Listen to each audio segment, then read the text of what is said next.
According to its lore, Io is everywhere and in all things. An almost prophetic line written before Io's very first appearance in Dota 2.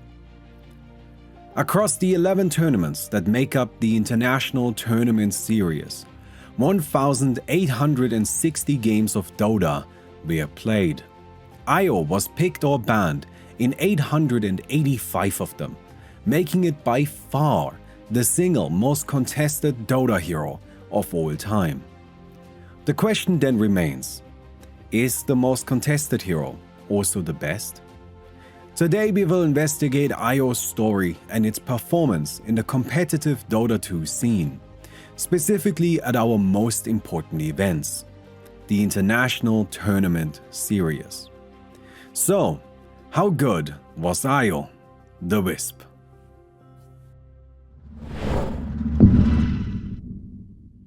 Before we get started, we have to quickly talk about pronouns and names. According to the official Dota 2 website, Io is an it, and I will be referring to it as such throughout this video. Also, when Io was first added into Dota 2, it was called Wisp, not Io. Its name was changed about 9 months later. For the sake of simplicity, I will be referring to Io exclusively as Io. Io was added into Dota 2 on the 28th of June 2012, only 2 months before the International 2. Io was a ranged strength hero, making it already quite unique as only a few of those existed. Its first ability was Tether. Tether created a link between Io and an allied unit. This link had a maximum distance. Should Io and its ally move too far away from each other, the link would break. Making sure this didn't happen was an essential skill of playing Io, and of being allied to it. Both linked units needed to keep the maximum distance in mind at all times. This meant that on a baseline level, Io was harder to play than most heroes, as it required awareness not just from one player, but from two. To make this a bit easier, Tether had a huge cast range, and if it was cast from far away, it would propel Io to its ally. Tether lasted up to 12 seconds, which was also its cooldown, meaning if the ability was periodically recast, Io could maintain the link for as long as it wanted to. Luckily, the mana cost was very low, at only 40. Tether had multiple uses. Some came from the ability itself, and others came from its synergies with Io's other spells. While Tether was active, it provided both Io and the linked ally a 20% bonus to movement speed, and it also allowed Io to transfer any health or mana restoration that it received to its ally.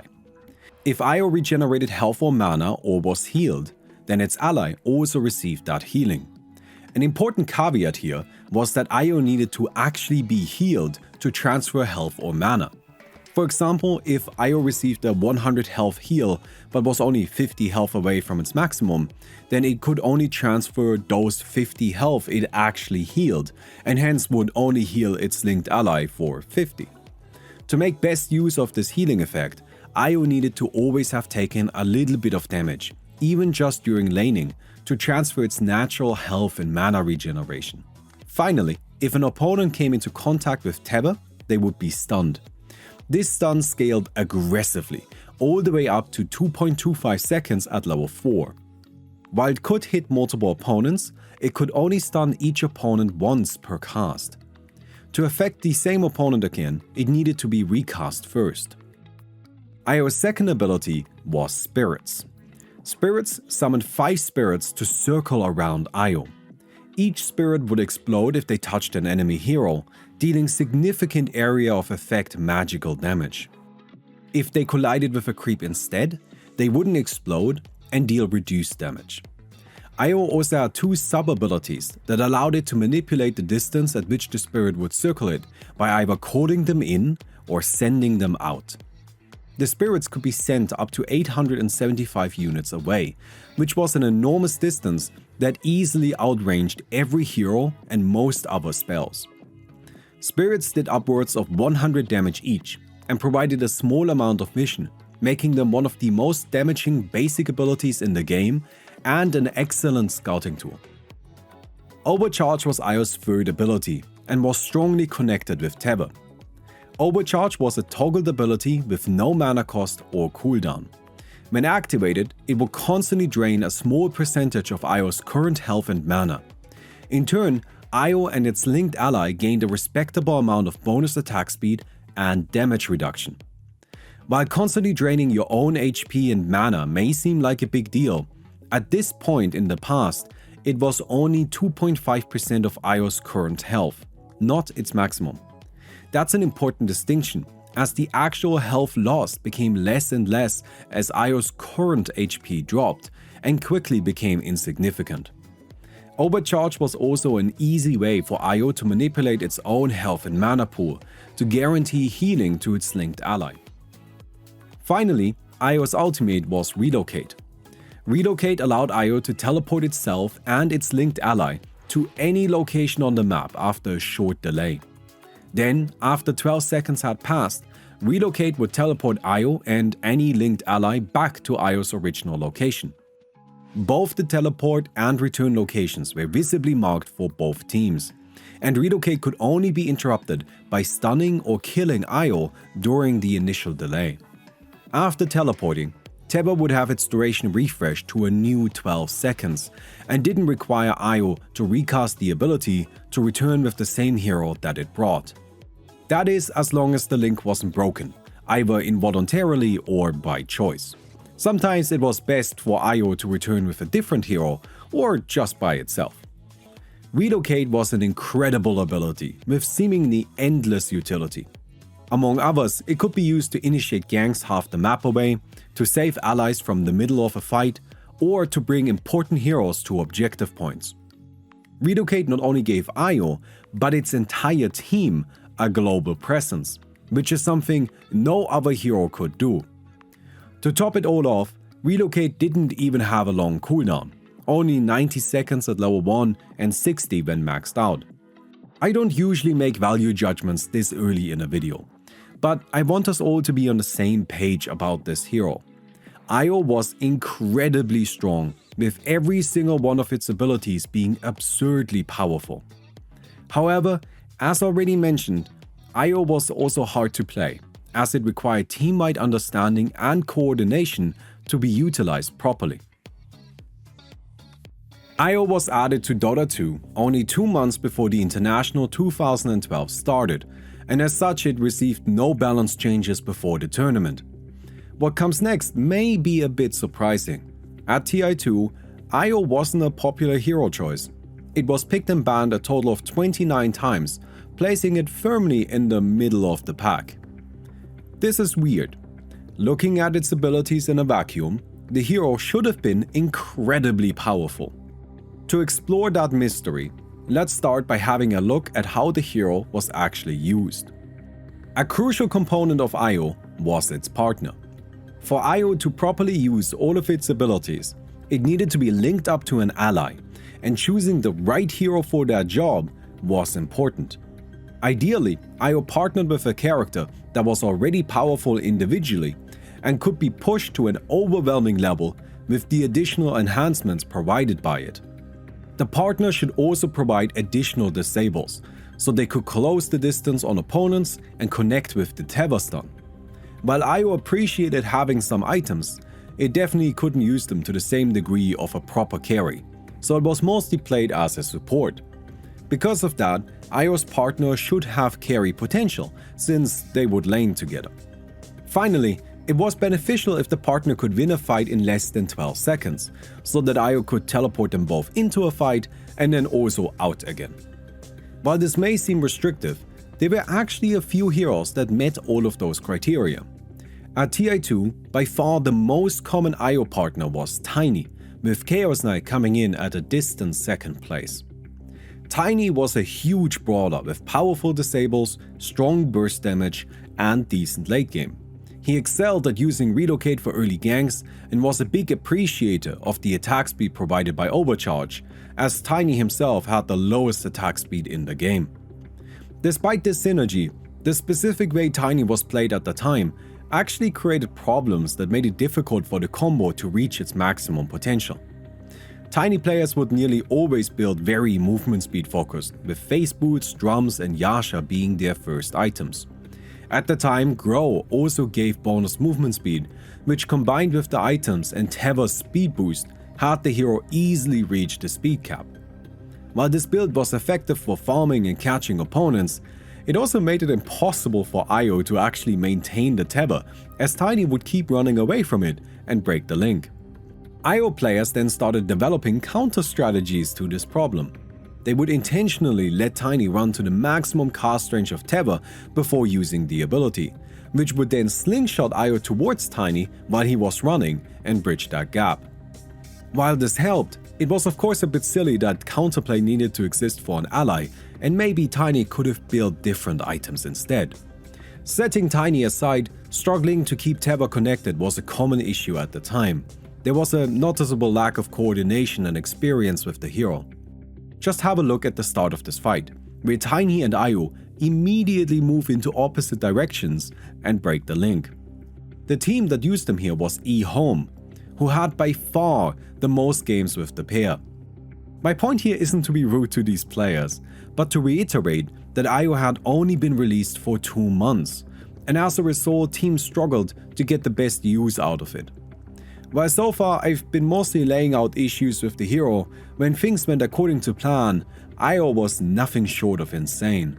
Teva was an incredibly easy to land and spammable 2.25 second stun, and Spirits did 500 AoE damage. It was more difficult for Io to fail than it was for it to succeed. Have a look at this clash from Darrayr versus Absolute Legends. Io dies early in the fight, and then Darrayr is caught by a powerful Ravage from AL's Tidehunter. Darrayr's cores are in an awful position and about to be pummeled by the top farmer of the game, the opposing Tiny. Io buys back, uses Relocate to teleport into the fight, and then easily locks down both Tidehunter and Tiny while dealing huge amounts of damage with Spirits. Darrayr then wins the fight confidently, carried by a position 5 support that died before the fight even started. On that note, Io was a position 5 support, the lowest farming priority in any given team, and the hero that had to buy all of the important consumables. This meant that even through a modern lens, the hero wouldn't have much money. However, back then, things were significantly harsher in that regard. Not only was less money available in general, Io had to buy wards, which cost 200 gold each. Sentries were another 100 gold each, but could only be bought in a bundle of 2, so 200 gold. Dust cost 180 gold for another bundle of 2, smokes were 100 gold as well, and TP scrolls cost 135 gold.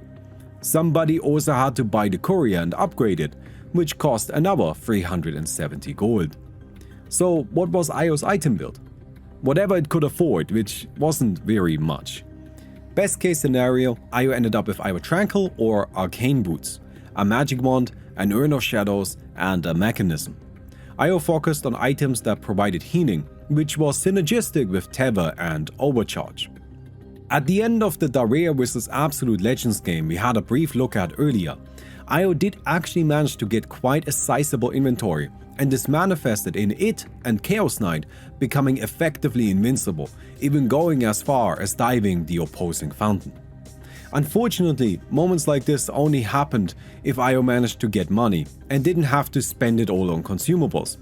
It wasn't unusual for it to end the game with Brown Boots, Magic Wand, and maybe an Urn of Shadows. This lack of items also meant that the 40 mana cost from Teva did actually sting quite a bit, and Io needed to be careful with its mana. Io's skill build varied slightly on a player-by-player basis, where some opted to max out Teva first to optimize their disable, while others prioritized the damage from Spirits. Either way, Relocate was leveled whenever possible, and Overcharge came last. During the early game, Io was a tri-lane support. Its primary job was to protect the carry, and if that was assured, it would focus on stacking and pulling the jungle. There were quite a few fun jungle pull spots back in the day, like pulling from the Dire mid-jungle camp all the way to the tier 2 top tower, or doing double or triple pulls through the Radiant jungle. Then Io focused on warding and following its carry's game plan, both metaphorically and literally following its carry around. The hero was essentially defenseless on its own, so it always had to be near allies. On the other hand, having Io attached was a blessing. As already mentioned, it could give any hero global mobility, which allowed carries to focus on farming without a break, and then, when a fight happened, to simply have Io teleport them into it. While the 12 seconds time limit was restrictive, it only applied to Io, and so, if the carry needed more time in a fight, Io could simply break tether and let them stay.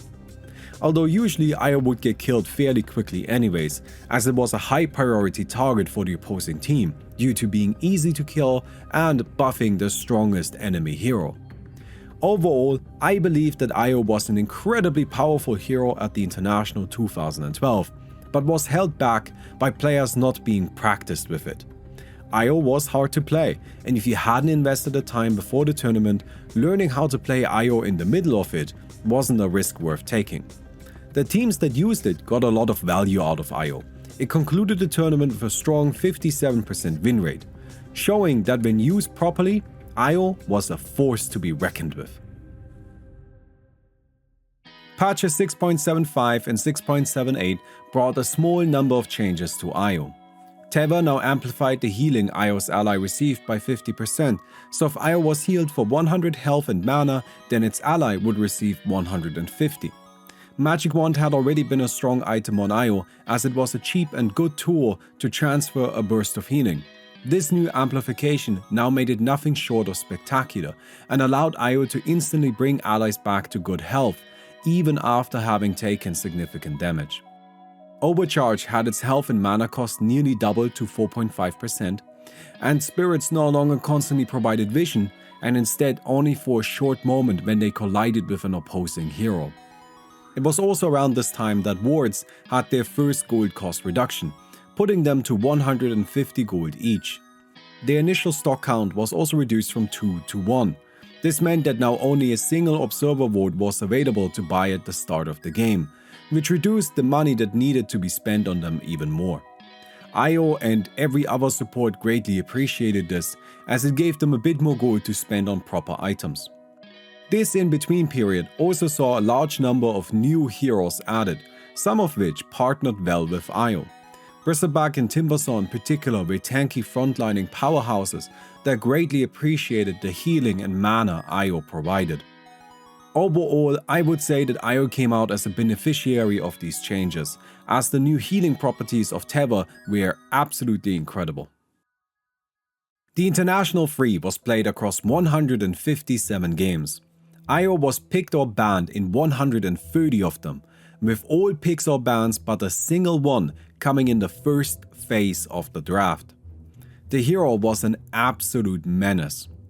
This surge in popularity didn't stem from a new trick that was discovered or a new item build that was found, but it came because the players had a year to practice and realized Io was absolutely insane. Io's skill build now always prioritized spirits. There weren't many heroes that could deal 500 damage at level 7 and even fewer supports. Tether was leveled up second. However, it was common to see an early point into overcharge at level 8 before Tether was maxed out. Its item choices stayed the same as before, with the exception of wards. Io changed position, moving from a position 5 support and had to buy wards and other consumables to the position 4 support that got to spend their money on actual items, although sometimes Io still had to help out with wards. Many teams put great emphasis on getting Io to level 6 as quickly as possible so they could start using Relocate to gank. To this end, players started using spirits for farming, but not in the way you might immediately expect. Spirits did do damage when passing through creeps, but that wasn't usually enough by itself. However, when the spirits timed out without having hit an opposing hero, they would still explode, dealing their full damage. This was then used while stacking and pulling in the jungle to get money from neutral creeps. So long as the Tri-Lane core was secured, Io focused on farming for itself. For this, it used many of the same pulling strategies we had seen before, but new ones, unique to Io, had also been discovered.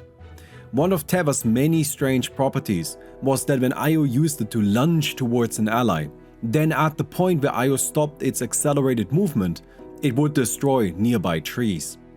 This could be used to clear out space in the Radiant mid lane and the nearby jungle to then pull the mid lane creeps into the easy and hard camp. This was a devastating strategy that could win the mid lane by itself by completely denying the center creep wave and absolutely required the opposing team to interfere. When played like this, Io wasn't a tri-lane support and instead played a supporting role in a dual mid lane, which it also excelled at because it could easily sustain the mid lane hero by using their bottle and then amplifying and sharing that healing via Teva. This was especially effective because back then, bottle was more powerful than it is today, and heroes had less health and mana than they do today. A single bottle charge shared restored 200 health. It simply wasn't possible to out-sustain that. If the early game wasn't going well, Io could also fulfill an incredible defensive role. By sitting away from the creeps and keeping Teva ready, Io could discourage opposing players from initiating, since they would quickly get hit by a Teva stun and Spirit's damage if they tried. Generally speaking, the players had gotten much better at using Teva. They now saved it until after blinks and other burst movements happened, they wouldn't break the link as easily, and they knew the exact positioning needed to connect their stuns. Io's main focus for these early stages was always to get to level 6 quickly. Once Relocate was available, Io and its partner presented a global ganking presence that most teams tried to use as much as possible. It wasn't unusual for Io to hit level 6 and then immediately appear in a different lane along its partner for a quick kill. Relocate only had a 90-second cooldown, there was no reason to not spam it. Io's choice of partner had also become much more flexible, as the players had realized it wasn't actually important to fit all 4 criteria that we talked about earlier on a single character. Io could have an early game ganking partner and a late game carry partner, and they could be separate heroes. The style of ganking had also changed and become much more responsive to Io's allies. A coordinated assault had Io start Relocate, then its allies disabled the target, then Io and its partner arrived and overwhelmed for an easy kill. That's not to say that there weren't favored options for Io partners. Ursa greatly appreciated the attack speed from Overcharge, Gyrocopter ganked very effectively, and Chaos Knight set up for easy Teva stuns.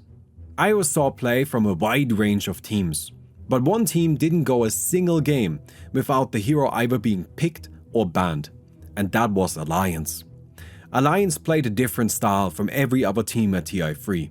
They focused a lot on farming, they put much heavier emphasis on their off-lane core, and they were an insurmountable defensive wall. Let's have a look at Game 4 of the Grand Finals, Alliance vs Na'Vi, to get a better impression of how Io enabled this style.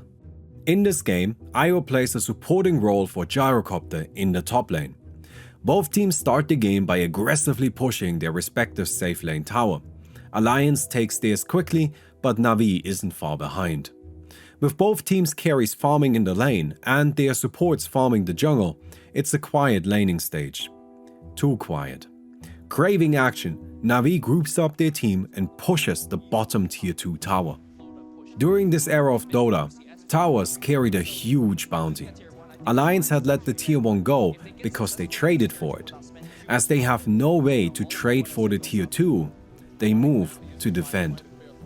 Pay attention to how quickly Na'Vi goes from not being challenged to fighting all of Alliance.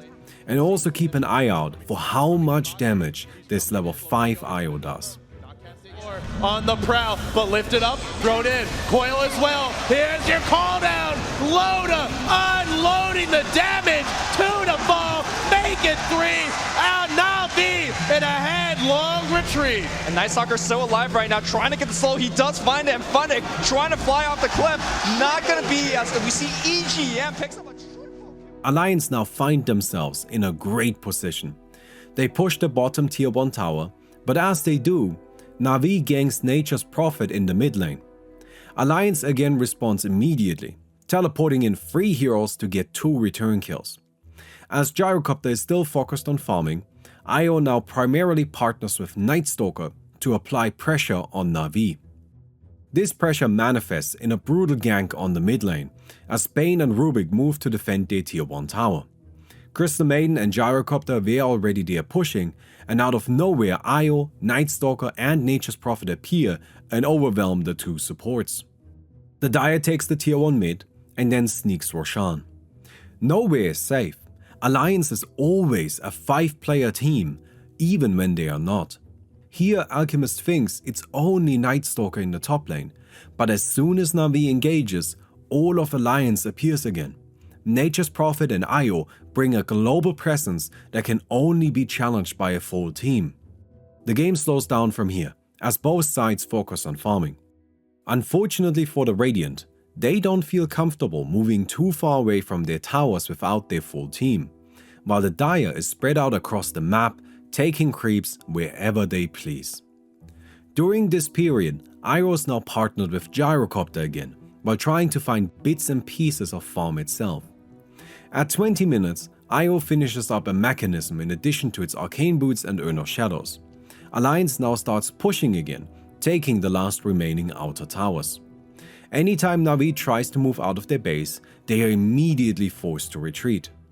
Alliance uses this map presence to steal another Roshan. While they are doing that, Na'Vi moves to finally take the top tier 1 tower, but Crystal Maiden teleporting in alone is enough to scare them away. That's because that teleport isn't just a Crystal Maiden. That's a Crystal Maiden, Nature's Prophet, Io and Gyrocopter, and the Night Stalker probably isn't far behind. Alliance finally decides to break into the Radiant's base. As they are sieging, Na'Vi is forced to keep a significant distance. They don't want to be hit by the Io spirits. When they finally decide to initiate, they target down Io first, but EGM immediately buys back and uses Relocate to return to the fight. Alliance then takes the top barracks and resets briefly before taking aim at the mid. Na'Vi has to defend, and they target Io down again. Due to its significant items, Io takes a while to kill, and Na'Vi loses most of their heroes. They buy back and somehow miraculously manage to defend. Still, with the money lost on death and due to the buybacks, this can hardly be considered a victory. The Radiant has to target Io in these fights, because if they didn't, it could easily relocate whoever they would end up going for to safety, as well as providing them with significant healing and damage reduction, making the kill basically impossible in the first place. Alliance slows down for a bit and waits for the next Roshan, which they kill uncontested. Around this time, Khawas dares to peek his head out of Na'Vi's base and finally finishes the top tier 1 tower. He is immediately greeted by all 5 of Alliance's heroes, which again show up out of nowhere, and the only reason why he survives is a smart escape with Shadowblade invisibility. Then it's time for the final push. Dog's got buyback, so give him 8 heroes in this push, and now, well, a leap away by our bat. Funnick not ready to go, they lift S4. Very hard to go on him, remember he's got cheese, and still Alliance standing strong. The glyph's been used, the tower's about to fall. They nuke, and then silence Funnick. Now the tier 3's down, Funnick out of this fight for quite a few seconds. The tier 2, the Rex is gonna fall. Loda's taking it, now Havos, backstab on Bulldog. He's gonna drop. On to Funnick, last way up Loda, but Loda is still alive. He's still got a Satanic. Havos is hexed, and Havos will fall. S4 and the rest of team triple buyback coming up from now. Quad buyback. They need to make something of this happen. Dandy finds a 2-man coil and they're gonna go right in Funnick. Oh, he's silenced up. Relocate here. Loda still got BKB. Bulldog will fall though. I think. No, he's still not alive. dead yet. Havos buyback into death again, and S4 he's gonna chase. The other dead. Alliance, the Swedish monsters. They force a game 5.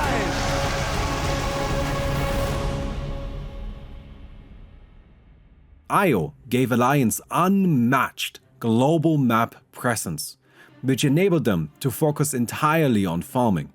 Only a small part of their team had to actively move into position for a fight, while the rest could teleport reactively.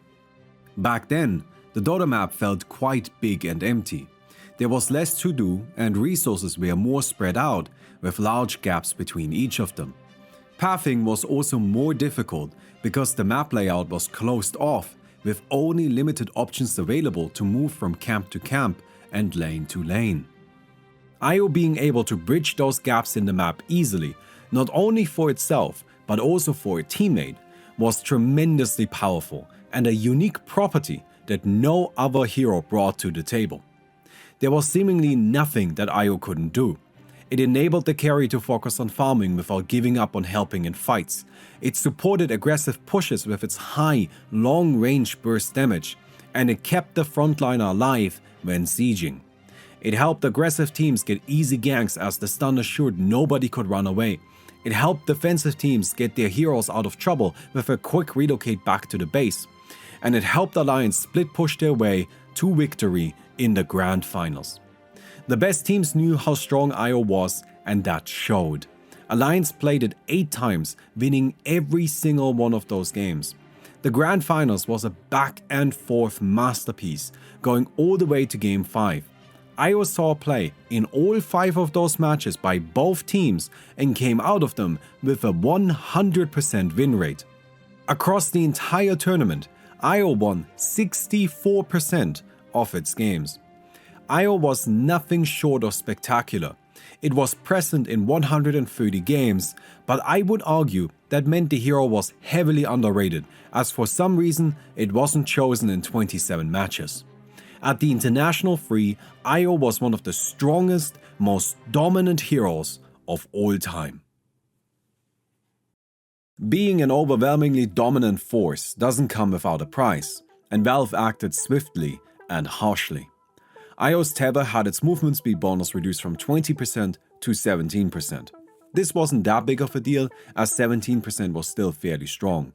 However, tether also had its stun fully removed and replaced with a 100% movement speed and attack speed slow. This change devastated IO's ganking prowess, as even a 100% slow was nowhere near as powerful as the 2.25 second stun IO had before. Opponents could now use TP scrolls to escape IO without having to worry about being interrupted. They could use teleporting or leaping abilities to disengage easily, and most importantly, they could fight back and try to kill IO.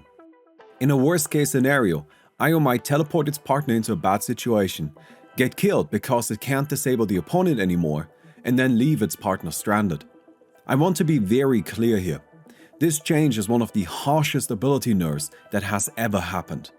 Many of the defensive and offensive plays enabled by tether stun weren't possible anymore, and as a result players stopped leveling the ability past a single point, even opting for stats instead of additional levels of tether.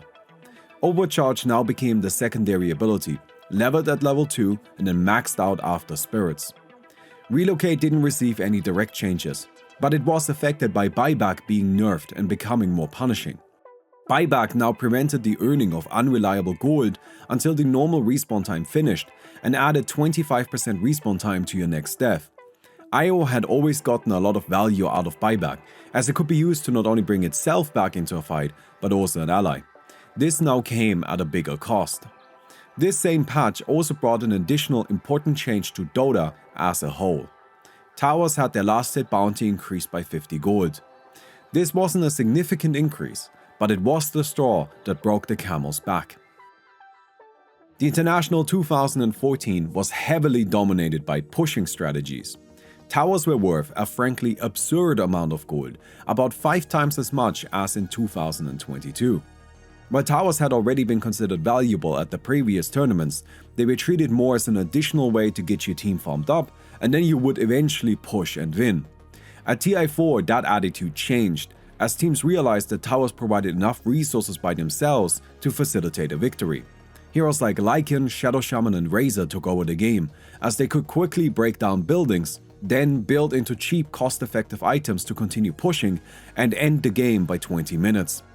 Top teams like Newbie and VG Gaming loved big ultimate and summon-based pushing heroes. They would pick Death Prophet and Shadow Shaman, and anytime their ultimates were ready, a tower would fall.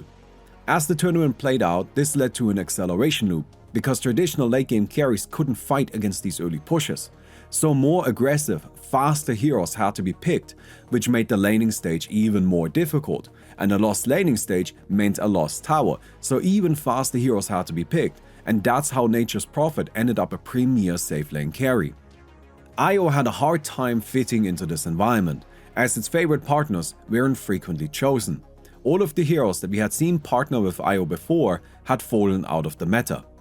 Only Tiny returned to see play as an Io pairing. Mostly played by Na'Vi, they adjusted his item build to be less about zooming with maximum movement speed and instead opted for more sturdy fighting strength via power treads and an early Aghanim Scepter. They saw decent success with this strategy, but ultimately didn't make it to the main event. For most teams, spell-heavy and summoning-based cores were the way to go. Even heroes like Skywrath Mage and Warlock saw play as carries. Io didn't partner well with those, as summoning-based heroes split their power among multiple units, but Io could only link up to one of them. Spell-based cores relied on spells, not attacks, so the attack speed Io provided wasn't as useful to them. Relocate also lost a lot of its value, because Io struggled to gank since Teva couldn't stun anymore, and because nearly all of the fights happened around towers, which allowed for teleport scrolls to be used instead. Ancient Apparition had also risen to become one of the most popular and powerful supports, and his ultimate's healing negation effect completely destroyed Io. If Overcharge was used while Io was affected by Ice Blast, then Io would just die. That's not to say that Io didn't see any play at all. Despite everything I just told you, Io was still picked and banned in 61 games total, giving it a respectable 35% contest rate. However, most of these picks and bans came during the early stages of the tournament, and were likely made because players had gotten used to the hero over the previous years. As the meta developed, Io became less and less popular, as it wasn't seeing much success with only a 42% win rate. By the time the main event came around, Io had completely vanished, seeing no play whatsoever. 6.82 and its following patches put a stop to the heavy pushing style from TI4 by nerfing Tower Gold and introducing new ways to earn money. This included adding bounty runes into the game. The first iteration of bounty runes saw one of them spawn every 2 minutes at the opposite rune location of where the normal power-up rune spawned. When a bounty rune was picked up, it gave a small amount of gold and experience to the hero that did so. We're going to get into why this was relevant in a moment. First, let's discuss the other changes. Hero kills became more valuable, and a variety of new items were added into the game. Glimmer Cape was an excellent defensive tool that allowed Io to make an ally or itself invisible, and provided bonus magic resistance. More importantly for all supports, wards received some significant changes. Observer wards had their restock time reduced from 6 minutes to 3 minutes, and their gold cost was also cut in half to only 75 gold. Additionally, Observer and Sentry wards now occupied the same inventory spot as opposed to separate ones as they had before. This opened up more inventory space for supports and let them actually fit items instead of only consumables. While Io was still usually not the hero to buy most of the wards, it wasn't uncommon for a secondary support like it to purchase a few here and there to help out a bit, which meant Io still appreciated this change. Io itself got a bit of a weird buff in this era. It received a new hidden ability that made it so that it no longer required to turn to perform any actions. This let Io cast an attack while facing away from the target and even move without turning around first. From a gameplay perspective, this ability didn't change that much, and was likely only added because Io is a ball. But it did make Io respond a bit faster across the board, which was definitely beneficial. Io was the only hero on Dota with an ability like this, although eventually a second hero received a slightly nerfed version. 10 points to you if you know who that is.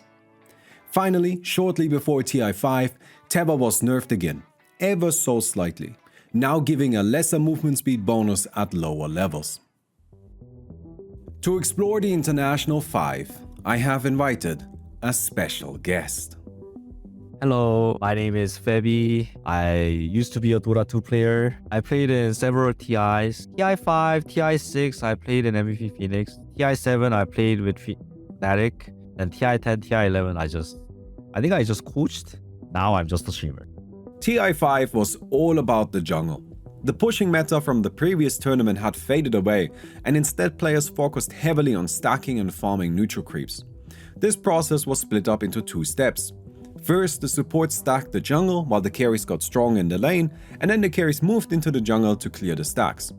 Carries had to have strong AoE spells to be able to do that, which, along with some buffs, signals the return of one of Io's best friends, Gyrocopter, who had a 100% contest rate at TI5 and was genuinely amazingly powerful. Io loved linking up with him, but there were also other characters that rose to prominence that worked great with Io, like for example Lina. Tiny wasn't as popular as Io were one of those, but is worth mentioning as Tiny Io was a classic combo that still saw play. In fact, Tiny was really only chosen when Io was also available. To work with these heroes, Io started seeing frequent play as a mid support. The mid lane used to be much larger than it is today. There was enough space to fit a 2-on-2 dual lane. This is where bounty runes came into play. As a support in the mid, Io's primary purpose was to supply its mid core with health and mana via tether. To enable this, a new item build became popular. Bottle. That's it. That's the whole item build. Io wouldn't spend any of its starting money and instead immediately save up its starting gold to get to the 700 gold needed for a bottle. Then it focused on picking up runes, whether that be bounty runes or power-up runes, and then provided the mid with a constant stream of amplified bottle healing. This strategy was made possible because the additional rune spawn meant Io was pretty much always able to secure at least one of the runes. From a spectating perspective, this could feel a bit odd though, as Io wasn't really doing anything. It would look like I'm doing nothing actually, like walking back mid and top, but like that was my job, like just keep chicken bottling, like knowing when to give like solo XP and stacking. That was my game. In between rune spawns, Io could stack the nearby jungle and not be too far away to quickly tether back into the mid should it be needed. Io was rediscovered as a healer and started filling that role very nicely. However, Io didn't just offer healing, but also valuable damage reduction.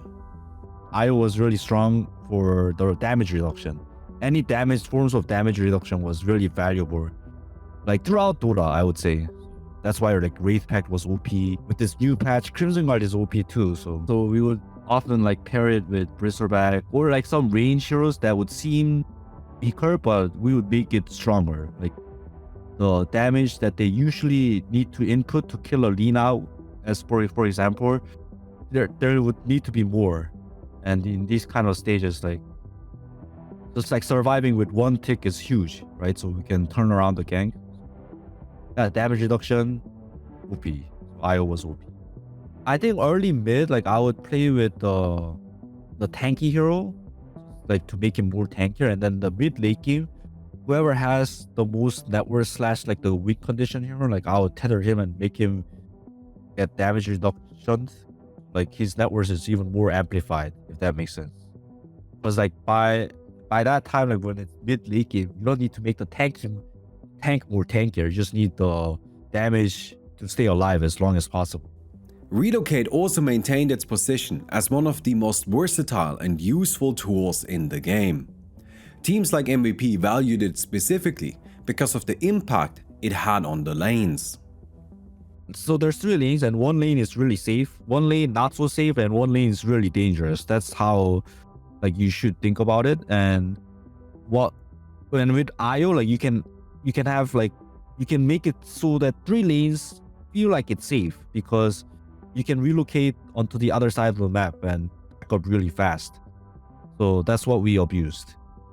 We seemed weak on the other side, but then we're actually not because we can IO relocate there, bring 2 people, the global presence. While Relocate was still used aggressively, Io overall had become a much more defensive hero, and from my observations, Relocate also started seeing much more play as a defensive option that let cornered heroes get out of a bad position. Part of this was because players had gotten very used to playing against Io and started being able to predict and respond to Relocate much more effectively. A poorly placed aggressive Relocate could end very badly. Actually going to defend this. Oh, the tier 1, hard for them to hold. It's into 9 range, they can't go for it, the glyph is already there. Bone 7 jumps forward, he's got a supernova, and here comes Relocate. They're going to be in a good position, but no! Ice Blast and the nukes just wipe out 2 real quick. Ice is left for dead as double ultimates will explode him, but they got both Eternal Envy and No Tail. IO did also still see play as the traditional safe lane support it had been before, and it did perfectly fine in that role. Unfortunately for IO, its counters also remained popular.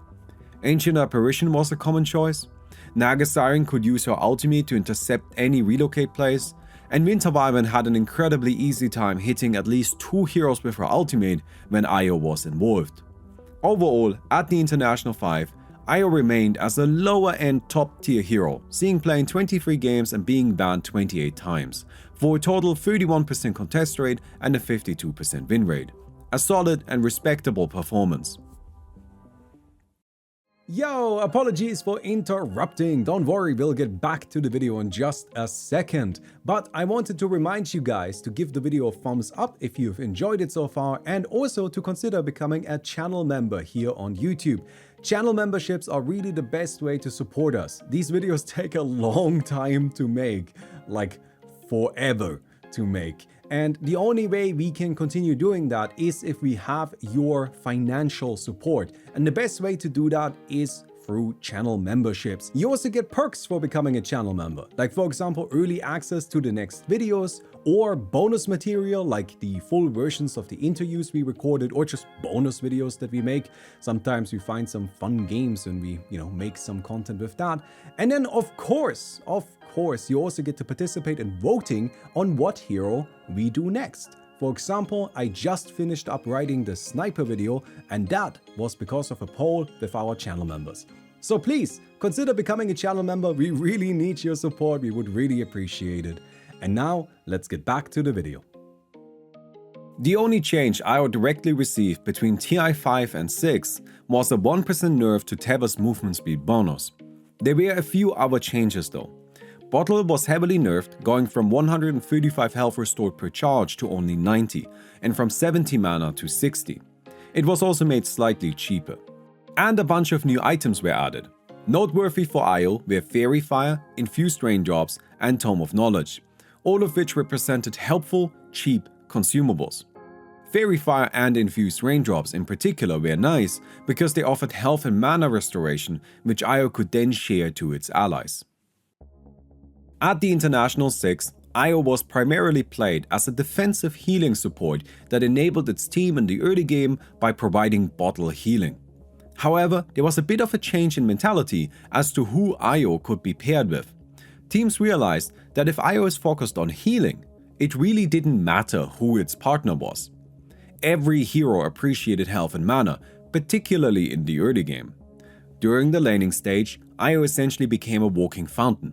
But it turns out lots of heroes loved having a walking fountain on their team, especially since IO was also stacking the jungle while moving through the map, and IO still had high burst damage from spirits and great utility with relocate. After laning, IO would usually become very attached to its carry, as its primary purpose was protecting that hero through healing and defensive relocates. This unfortunately often left IO starved for money. During fights, IO started using relocate for quick positioning plays more frequently. IO had become conceptually smaller, more universal, and less specific. It saw play in a wide range of teams, and the idea of having a specific partner wasn't as important anymore. With one exception, Huskar. Huskar had recently gotten buffed and finally made his debut at the International as one of the top threats of the tournament. As a hero, Huskar was all about using his own health as a resource to increase his attack speed, which enabled his primary source of damage, Burning Spear. IO could provide him with damage reduction, healing, and additional attack speed. The two were a perfect match and saw frequent play alongside each other to great success. TA6 showed just how much IO had solidified itself as a core component of competitive Dota 2. It was the 4th most contested hero, being picked in 29 and banned in 95 matches. As before, IO was a permanent resident of the first phase ban selection, which showed just how much all teams respected the hero.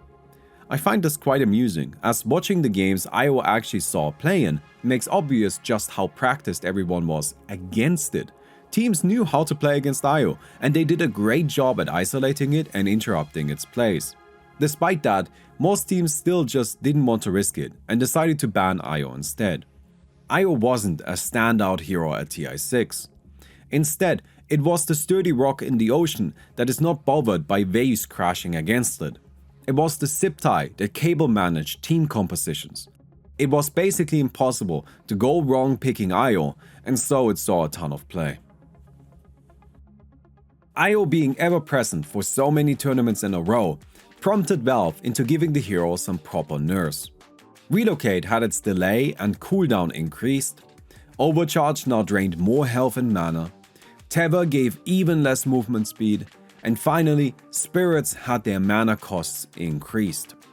It was during this time that Dota 7.0 was released and IO was given its first set of talents.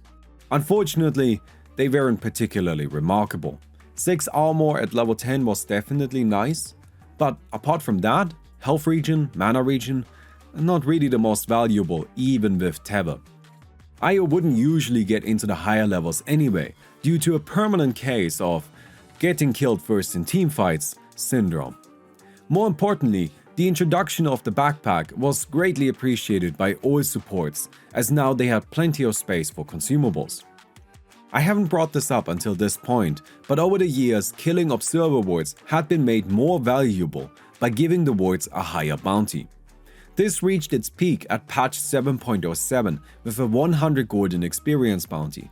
This was great for supports, as the sentry ward could now pay for itself when used to counter ward, and would even provide a good experience bonus. Another change to the game's economy was the addition of dedicated bounty rune spots. Bounty runes would no longer spawn in the river, and instead in 4 locations, one in each team's jungles. When used with a bottle, bounty runes would now only fill it up to 2 charges, not all the way like they did before. 7.0 also added shrines around the map, buildings that could be used to apply a powerful healing effect on nearby allies.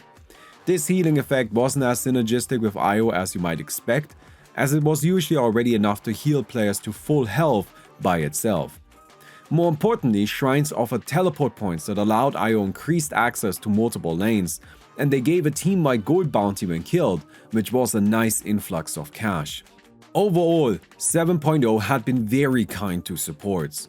It became significantly easier to use consumables, and they were given access to more resources.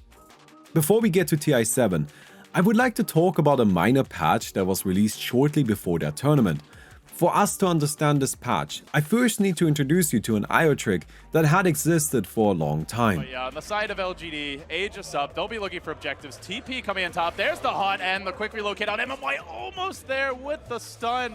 Could have gotten 2. Crystal Maiden will TP away, but they are sacking EGM, and there will be no contest. Loda just going to march away. Trying for the TP back timing, and he gets it! Oh, beautiful. Oh, EGM, what a god! Did you catch it? Here it is again from a different match. Get 2, but OG they found 3. The Maelstrom, bam! Ana again with the triple kill. This Templar Assassin is out of control. This is insane. And they're almost for sure going to get the IO. There's no safety nearby. This man, I mean, Ana game 1, so much hate pushed his way. I think they set something off. He got the TP thing.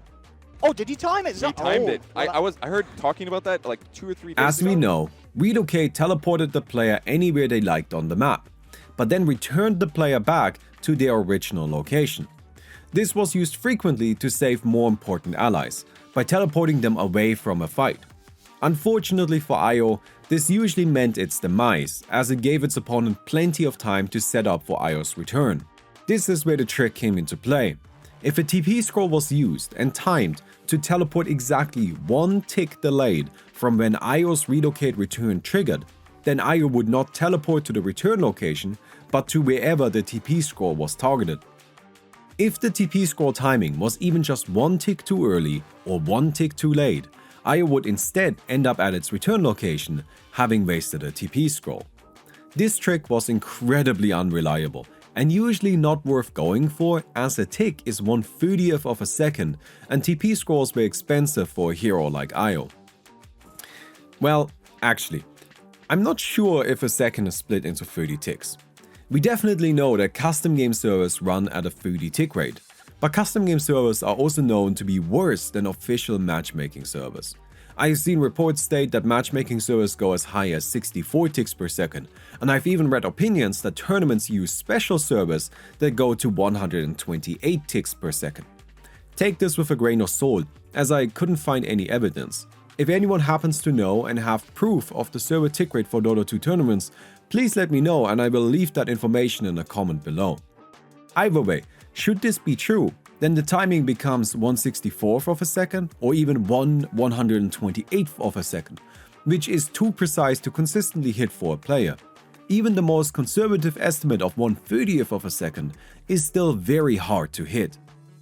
On the 2nd of June 2017, Valve released a patch that stated, "Fix the case where channeling would not be interrupted correctly with a non-stun interruption on the very last tick of the channeling duration." This patch fixed this behavior and made it so that it was no longer possible, but completely flew under the radar, probably because of its strange, non-specific wording. I couldn't even find a discussion thread on Reddit about it. From what I can tell, there remain a lot of players today, including pro players, that still believe that this trick is possible, and that they just keep missing the timing because it was so inconsistent. For example, Lil tried to use this trick to save himself at TI7, after it had already been removed, and the casters were also convinced that he just got the timing wrong.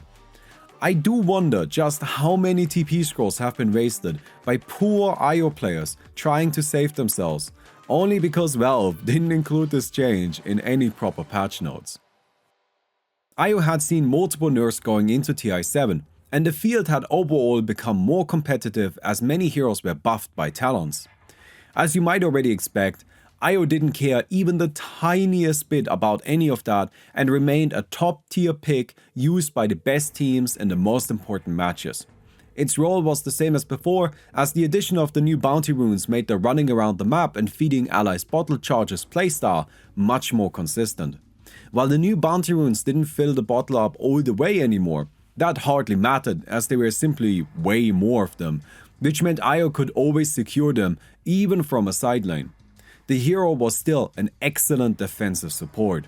IO was loved by TI winners, as again, the team that used it the most with a 100% contest rate in their matches were the ultimate victors of the tournament, Team Liquid.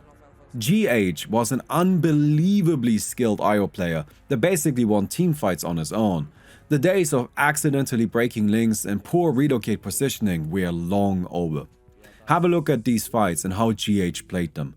They are just beautiful. Mesti dikejar kayaknya. Dia ke kanan. Di Chronosphere malah. Totalitas tanpa batas. Left drain. Bingung. Wih, di relocate. Astaga. Oh, di relocate ya? Oh, enggak.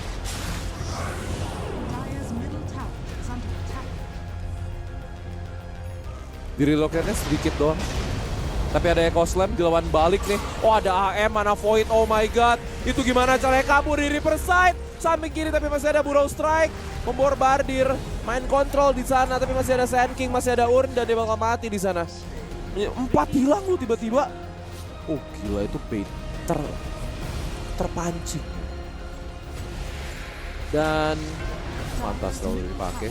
Kerek saja, nyantai. Ada Chronosphere, nangkap 2 di sana. Chronosphere-nya masih ada Fissure yang bagus banget. Di-relocate balik. Dan ada anti-mage, Burrow Strike, dan juga Epicenter di sana menuju ke tengah di Dagon. Reaper side. Oh my god, Patung Bamen berhasil nge-kill 2 di sana dengan kedua skillnya. Tapi ada life drain, dikenyot, di stun. Dihentikan oleh Earth Spirit dan bakal dikejar lagi. Aegis-nya udah dipakai ya. Aegis-nya udah dipakai oleh anti-mage dan menuju kepada Rex aja di sini. Menuju kepada Rex.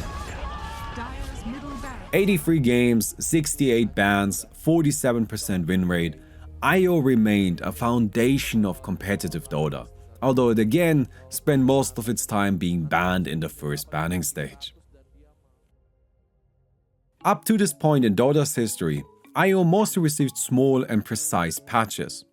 This changed after the International 7, as IO went through a messy period of redesigning and rebalancing. Allow me to summarize. IO's talents were reworked from scratch, and its new talents were fantastic. Plus 45 damage at level 10 made IO hit quite hard. At level 15 it could hand out free Aghanim Scepters to allies, and at level 25 Io gained access to one of the most powerful upgrades in the entire game. This new talent made it so that whenever the ally that Io was linked up to attacked an opponent, Io would also automatically attack that same opponent. This attack had no restrictions on it. It didn't matter how far away from the opponent Io was, or if it was attacking a different or even the same opponent simultaneously, and it wasn't limited by Io's attack speed. While Io obviously couldn't provide the same damage output as a proper carry would, at level 25 it would still cleanly hit for 150 damage, which was by no means insignificant considering how easy it was to connect with that damage. However, there was no rule that said Io couldn't build physical damage items, and so it became an option for Io to switch to an attack focus kit with a Satanic or a Maelstrom if the game was long enough for Io to actually hit level 25 and the situation called for it. Io's plus 25% experience and plus 150 passive gold gain talents played into this and allowed it to reliably get to high levels while securing a few items. Setting that aside, minus 60 seconds relocate cooldown was also a great and reliable choice. Teva received a set of significant quality of life updates. It no longer had a duration and instead lasted for as long as Io was in range of its target and wanted to keep the link going. This made the ability much more intuitive and also saved Io some mana in the early game. Teva now also set Io's movement speed to match the movement speed of the linked up hero. No more speedy tinies running away from Io, as Io could now always keep up with whoever it was linked up to. This allowed Io to partner with an even wider range of heroes, as very fast characters like Bloodseeker and Weaver became options now. It also made Io unslowable, as its movement speed was always the same as the movement speed of its partner. Teva also saw some nerfs. Its region sharing effect and movement speed bonus were weakened at earlier levels, and it also completely lost its slowing effect. Teva was still good, even only at level 1, but nowhere near the power it had been. Spirits saw similar quality of life changes, although these weren't well received in the community. The in and out abilities were removed, and instead spirits now had to be toggled via the ability itself after it had been cast. This toggle had a lengthy 1.5 second cooldown. As a result, spirits became limited to either being at the maximum distance or minimum distance away from Io, or to moving between those two distances. The micro-positioning we had seen before, players freely choosing the distance at which the spirits oscillated, had been removed from the game. This change was a nerf, as it removed control the hero had before. Spirits also had their maximum distance reduced to only 700 and did less damage now. The range decrease was massive, going from 875 to 700 severely limited the zoning potential Io had. To make up for this, spirits started applying a brief slow when they connected with an opposing hero, which made connecting with multiple spirits in a row much easier and more consistent. While the slow for each individual spirit only lasted for a short moment, when multiple spirits connected in a row, it was a very potent way of stopping opponents from escaping. Spirits also had their damage against creeps, as well as their collision and explosion AoE increased, and their mana cost reduced. On top of that, Io gained a level 15 talent that significantly increased Spirits' damage. Overall, Spirits became a more consistent ability in its power, but was weakened in return. Another spell that saw huge nerfs was Relocate. It had its cooldown increased, and its initial delay was replaced with a channel. Channeled abilities are some of the hardest abilities to use in all of Dota, as they are trivial to interrupt and prevent the hero from doing anything else for the duration of the channel. At TI7, we saw that one of the most frequent uses of Relocate was to start the ability, wait until the last moment, and then tether to an ally to get them out of dangerous situations. This was no longer possible, as tether now needed to be established before Relocate was cast. Relocate became a much less flexible ability that required more careful preparation before being used. Io also had its base damage reduced by 4, which was actually quite a lot, as Io already didn't hit that hard. There were a few changes to the environment as a whole as well. The bounty of wards now scaled with game time, which provided supports with more gold and experience in the long run. Wards also had their restock time and gold cost reduced again. Buyback was made less punishing, which gave IO more opportunities to use it alongside Relocate. 2 new relevant items were added into the game. Aeon Disc applied a buff when the health of the hero that was carrying it dropped below 70%, which prevented all damage taken or dealt for a few seconds. It was a great defensive option that disincentivized opponents from targeting heroes with the item. IO had a bit of a habit of getting targeted early, which made the item a strong choice when IO could afford it. Spirit Vessel was an upgrade to Urn of Shadows, one of IO's favorite items. Unfortunately, that's not why the item is important here, as IO would not buy it itself, but instead it was a strong choice against IO. When Spirit Vessel was used on an opponent, it would apply a strong healing reduction effect, which IO absolutely hated. Finally, Bounty Runes now gave gold to the entire team when picked up, which gave a lot of additional money to all heroes, but supports benefited the most. With all of these changes to the support economy, IO could reasonably afford some items in the early game, and its late game was ensured by its plus 150 passive gold talent. Starting with the International 8, dual lanes top and bottom became the new standard. Supports focused less on jungle play and map rotations, and instead stayed in a lane to protect their core. IO excelled in this environment. Spirits and Teva have become much easier to use and more reliable, which gave IO significant laning presence while providing a non-stop stream of resources to its partner. To enable this new, more aggressive IO, its skill build shifted slightly, now usually going Teva, Spirits, Overcharge in the early stages. There wasn't much of a reason to save Relocate for defensive plays or micro-positioning in teamfights anymore, as it often wasn't possible to complete the channel while opponents were around. And so, as soon as Relocate became available, IO would start looking for kills with it. The slow applied by Spirits, combined with its still above average damage, made it a devastating ganking ability that quickly overwhelmed opponents. IO had always been an experience-hungry support, which became even more pronounced now, as IO wanted to hit level 10 quickly to start unlocking its talents. At level 10, IO always went for the 25% experience gain talent, as with it, IO could easily maintain pace with position 1 carries and their levels. This was valuable specifically because of IO's incredible level 15 talents. Plus 75 spirits damage nearly doubled the damage output of one of the highest damaging non-ultimate spells in the game, keeping it more than relevant even in the later stages.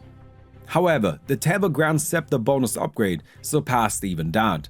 At its most basic, it provided 4,200 extra gold to whoever IO linked up to. But of course, IO wasn't limited to only one hero and could change Teva targets as needed in the middle of fights, providing free Aghanim Scepter upgrades wherever they were required.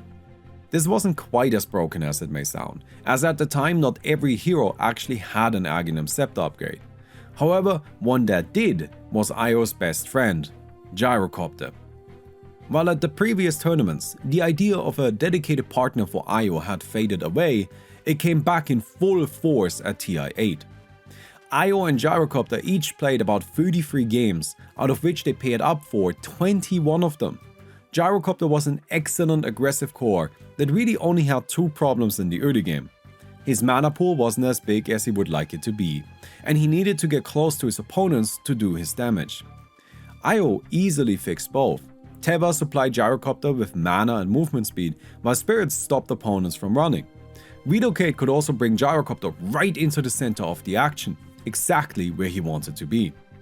However, the real synergy started once IO hit level 15 and provided Gyrocopter with a free Aghanim Scepter, which gave him the Sight Gunner ability.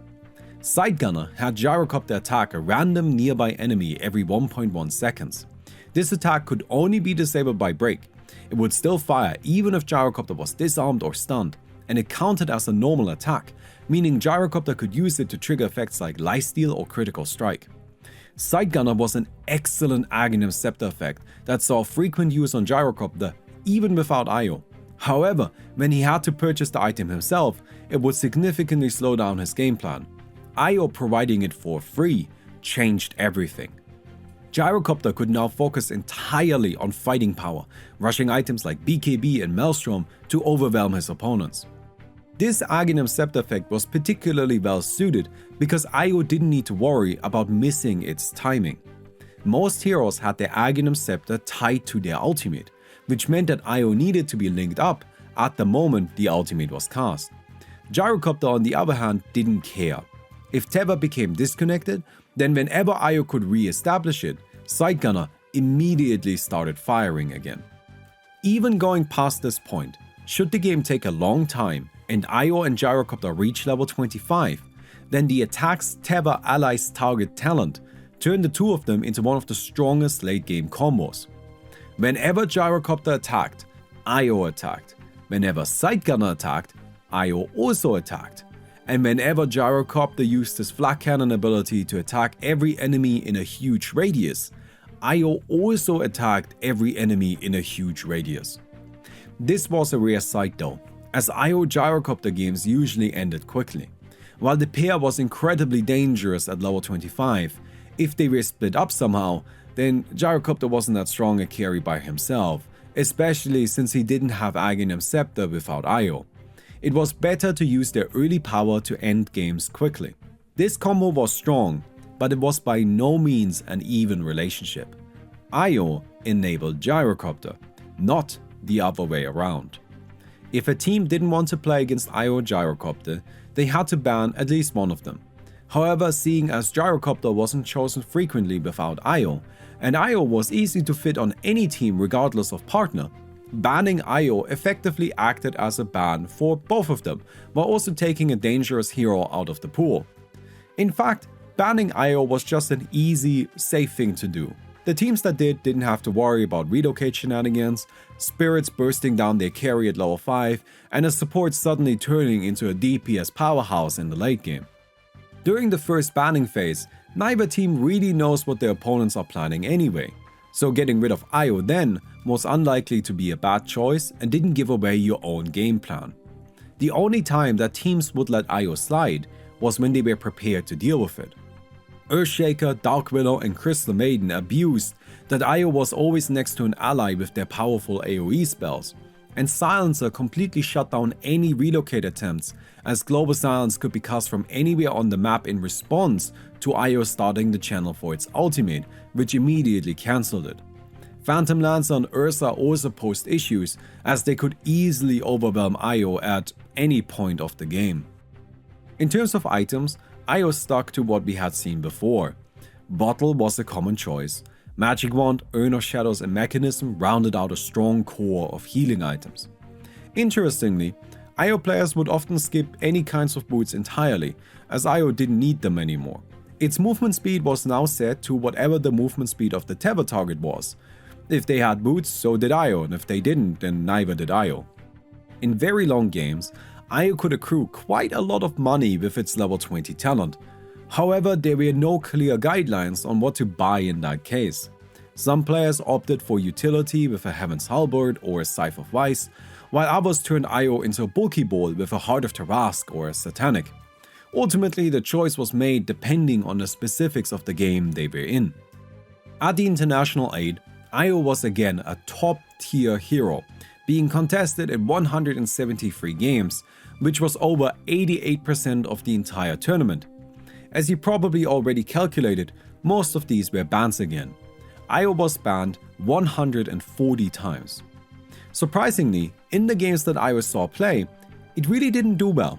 Teams only let Io be picked when they could deal with it, and so it had a terrible 39% win rate. Even the Io Gyrocopter didn't do that well, at only a 48% win rate. In my opinion, this relatively poor performance was not due to a lack of power, but because Io had lost flexibility. While the hero used to be able to do anything, now it needed to play an aggressive style to be most effective, which meant more direct counters could be employed. Post TI8, Io was sent back for repairs and received another set of large-scale changes. Immediately, the bonus experience gain talent was nerfed and then removed entirely. The Teva Grand Scepter talent went through a slightly longer journey, first being moved to level 20 and then also getting deleted. All of Io's abilities went through significant changes. Teva had its heal sharing effect drastically weakened at early levels, and Io could now be slowed during Teva. It now also allowed Io to share healing, even if Io was at full health and/or mana. No longer did Io need to carefully manage its health and mana, and instead could prioritize its own survivability. However, this change came for a reason. Overcharge was reworked to no longer be a toggled ability, and instead simply had a duration, cooldown, and mana cost. Its effect was actually buffed, and it provided significantly more attack speed and damage reduction now, but it was limited to only 8 seconds at a time. Io couldn't keep an ally protected forever anymore, and instead needed to carefully time its overcharge opportunities. Spirits were also tuned down. They had their cooldown increased significantly and lost their slowing effect. The slow was then reintroduced as Io's level 10 talent. Spirits also received some further quality of life updates. Their minimum range was increased from 100 to 200, which was actually a better distance for them to rotate at, as it was much easier to hit enemies. Spirits also had their toggle cooldown removed, which meant it was possible again to keep them at in-between distances. Except it was really annoying to do now, because you had to spam click W to stop them from moving in or outwards. If I may editorialize a little here. Why did they do this? Io Spirits had been fine before any of the changes. Then they shifted to the single button system with a cooldown, which I think felt worse to play, but at least it had a logic to it. They needed to be at either the maximum or minimum distance. But after this change, it just became the previous system again, except worse. Anyway, patch 7.22 brought Aghanim's Scepter effects to all heroes that didn't have one yet. Io was on that list and gained an upgrade to Spirits. This new Aghanims made it so that Spirits became a somewhat passive ability. Io could still activate it to change their positioning, but didn't need to cast the ability anymore to summon the Spirits in the first place. Instead, a Spirit spawned once every second until Io had 5 of them. If one of them was used, then after a second, another one would spawn. This upgrade gave Io a non-stop, never-ending stream of Spirits. When introduced, Io's Aghanims went largely ignored by the community, as there were many flashier and more impressive sounding effects in the same patch. As for Io's ultimate, Relocate had its delay and its mana cost increased. At the same time, its cooldown was reduced and it became a cast delay again, instead of a channel. However, this new cast delay was much weaker than before, as it could be interrupted by Silence, Root, Stun, Sleep, Cyclone and Hex. Finally, Io's attack range was reduced from 575 to 500, which hurt quite a bit. Io was a static laning support, and as such needed to be able to harass the opponents from a distance. Having only 500 range made its laning much weaker. In turn, Io gained increased strength gain and base armor, but as a support, that doesn't begin to make up for the lost attack range. On that note, wards had their cost reduced and bounty increased again. This period of changes was strange for Io, but it's safe to say that it left the hero in a much weaker spot to play the same role we had seen before. The International 9 was slated to be Io's worst tournament yet. No longer was it picked and banned in every game, and instead saw spare use. Io's first 6 games of the tournament passed uneventfully, with a 50% win rate. Io Gyrocopter was still a popular combo as the heroes maintained strong aggressive synergy, even without the free Aghanim's talent. Because of the Tether nerfs, Io now sometimes leveled additional points of the ability early, although the specifics varied on a match-by-match basis. And so TI9 trickled along, with Io seeing a very average amount of play. Then, on day 2 of the group stages, something weird happened. During the draft of their first game against Ninjas in Pyjamas, the champions of TI8, OG, were still missing one hero. They still had to pick one more carry, and, to everybody's surprise, they chose Io. The casters couldn't believe it, and instinctively assumed that either Treant Protector or Shadow Demon would be swapped into a core role, but as OG's main carry player Ana chose Io as his hero, they were left baffled. What is going on? And I'm gonna favor Io starts the game laning in the top, farming as any carry would. After Ana reaches level 5, he starts focusing on farming the jungle instead. At the time, the Dire jungle was set up in a way that allowed IO easy access to 4 jungle camps, multiple of which could be farmed simultaneously with spirits. Farming camps this way, IO quickly buys its first item, Helm of the Dominator, which Ana uses to control a Satyr Tormentor, a powerful creep with an AoE nuke and a healing aura. Helm of the Dominator boosts the stats of this creep, and of course IO can link up to it. By buying this item, IO can partner with itself and skyrocket its farming speed. Ana is now level 7, and this would usually be the point where IO starts ganking and being involved in fights, but instead he continues to focus all of his attention on farming. At level 10, Ana chooses the Spirit's slow talent.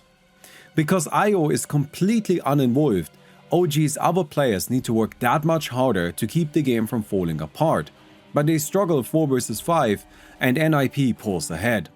The game is looking rough for them, but then Ana finishes his next item, Aghanim's Scepter, which immediately helps them win a skirmish. IO hits level 15, skills the plus 75 spirits damage talent, and now the full build is online.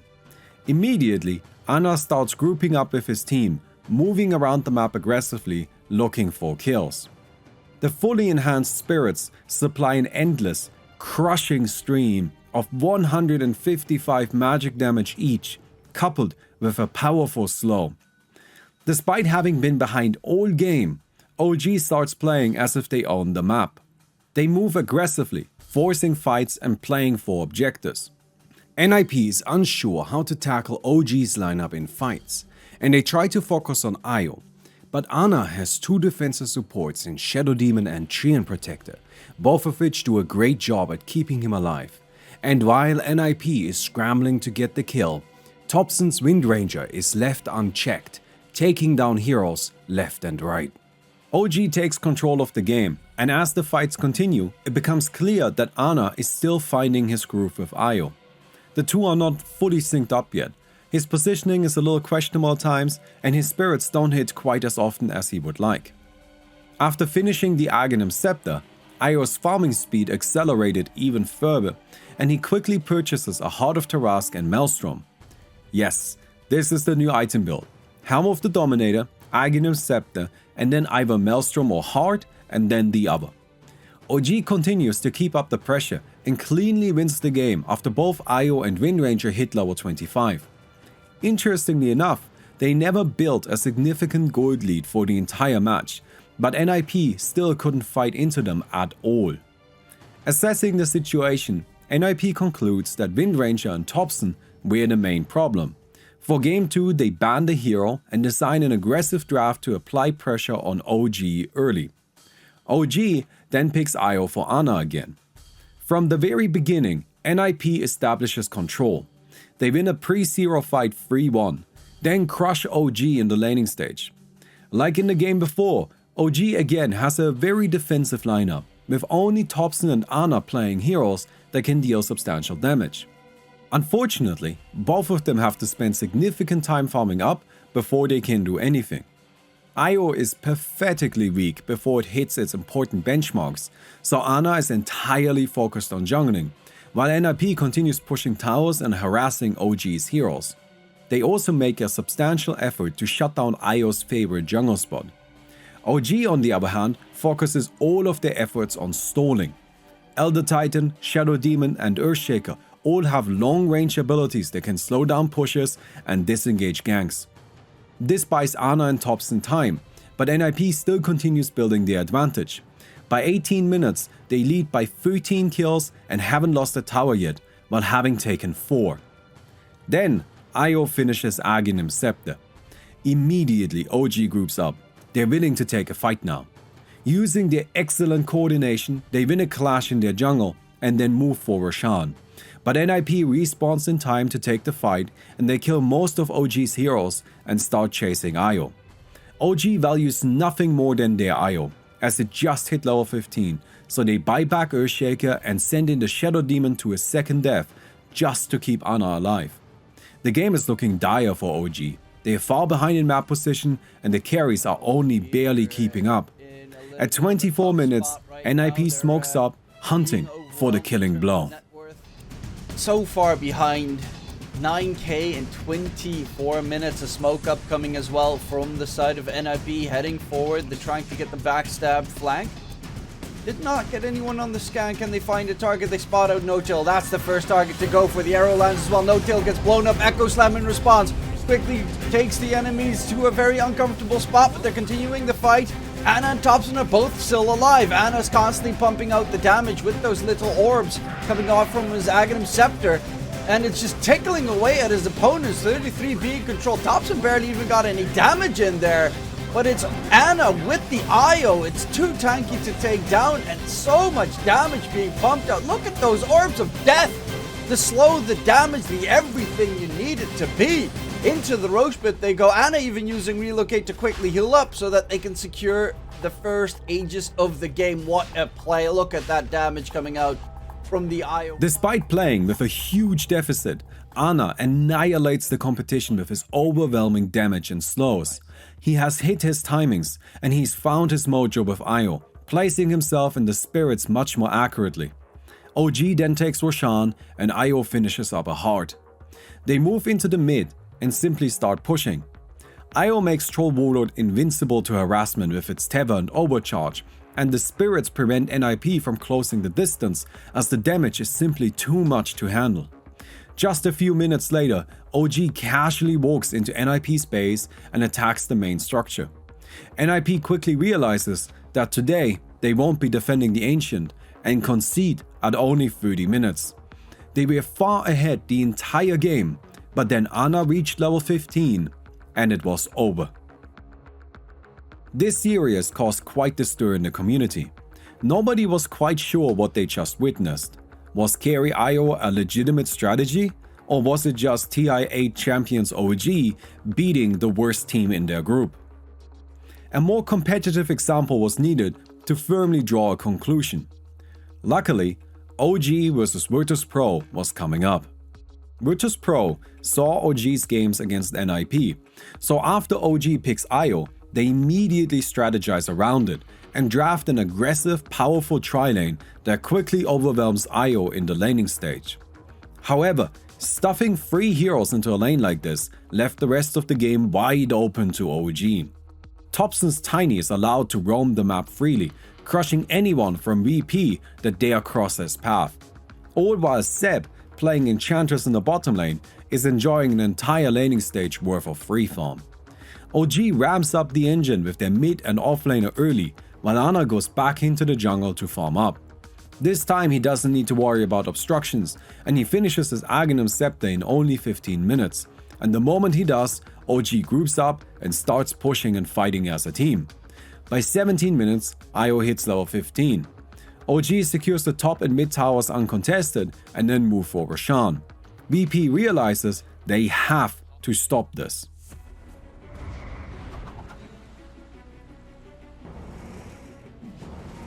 Smoke is broken. They see them up there too with the ET Spirit, and they're just committing forward. Thompson just goes in up to the high ground. They get the stomp on the Patch. Patch is going to be the focus. The Splinter comes out. That's the AA out of the fight. Solo's dead, and so is Roger. They've lost both for the support. Impetus is out onto Pasha. Pasha tries to turn with the heal. Ramsey's holding his ground. Looking towards No-Tail. Stomp comes out. No-Tail finally falls. Ramsey gets the kill, but they've lost 4. They're going to lose 5. No one's surrounded. 5 dead on VP. Triple kill for Ana. The game just got even bloodier in OG's favor as they wipe. OG had drafted a strongly defensive lineup again, and those heroes now keep each other alive, while IO steamrolls their opponents. After this fight, the Dire takes Roshan, then pushes mid and finishes the game at 21 minutes. IO was banned for game 2, and all doubts about the hero's power were silenced. Fnatic hit the IO wall next. In their game against OG, they were doing well early and managed to shut down Ana and Seb during the laning stage. It took IO 22 minutes to hit level 15, at which point it was only 5th in net worth, far behind any of Fnatic's cores. However, as before, the moment OG hit their IO timing, they started taking objectives aggressively. They secured Roshan, and as they did, Fnatic moved in to take a fight, but they got absolutely decimated, as Thompson and Ana rushed them down while being kept alive by the rest of OG. From here, Fnatic tried their best to slow down their momentum, but OG methodically pushed down all of their towers before ending the game at 35 minutes. TI9 group stage is now finished. A round shadow loomed over the tournament. The next game that OG chose IO in was in the upper bracket match against Newbie. Newbie played well on the laning stage, harassed IO in the jungle, and got their cores the money they needed. They did everything they were supposed to. Then IO hit level 15, and moments later OG was fountain diving Newbie before taking the mid barracks. 3 minutes after that, OG started spawn killing Newbie, bullying them into conceding. It was at this point that teams realized Ana's IO couldn't be beaten, and the hero became permanently banned against OG. In another corner of the tournament, one of the all-time great masterminds of Dota 2, Puppy, was paying close attention. Carry IO was a rogue strategy that OG revealed at TI9. It was unheard of before the tournament, and no other team had practiced it. It was also a hard strategy to play, as IO was an incredibly weak core until it got its Aghanim Scepter, and even then, it only contributed significantly in long fights. That's why OG always drafted defensive, survivability-orientated lineups to go along with IO, relying entirely on Ana and Thompson to carry them. Despite their lack of experience with the strategy, Secret adapted and played it in their first game against Vici. At 20 minutes, IO reached level 15. At 23, the game was over. Another match that was even, if not slightly favored for Vici, right up until the point that Secret got their carry IO what it needed. However, Secret's lack of practice with the strategy showed itself when they played carry IO again against Liquid. Here, Nisha made a horrible misplay, tethering right into the middle of a cluster of massive AoE spells at a crucial moment, which cost them the game. For as powerful as carry IO was, it was by no means easy to play. Game 4, Grand Finals, the International 9, Team Liquid vs OG. If OG wins, they take the tournament, becoming the first team to win TI twice. The early stages of the match play out fairly evenly, but Liquid is fine with that. Their main strategy is to make IO miss its timing. They keep the match busy and turn it into a low eco game where neither team has a lot of money. At 18 minutes, Ana is still farming up his Aghanim Scepter, so Liquid take Roshan. They know that IO can't contribute anything right now, making it the optimal time to go for aggressive plays. Liquid starts pushing OG's base, who are trying their best to defend. Gyrocopter and Timbersaw throw in all of their long-range abilities to deny the creep wave and harass Liquid away. But Liquid won't give up. While this is happening, Ana is suspiciously absent.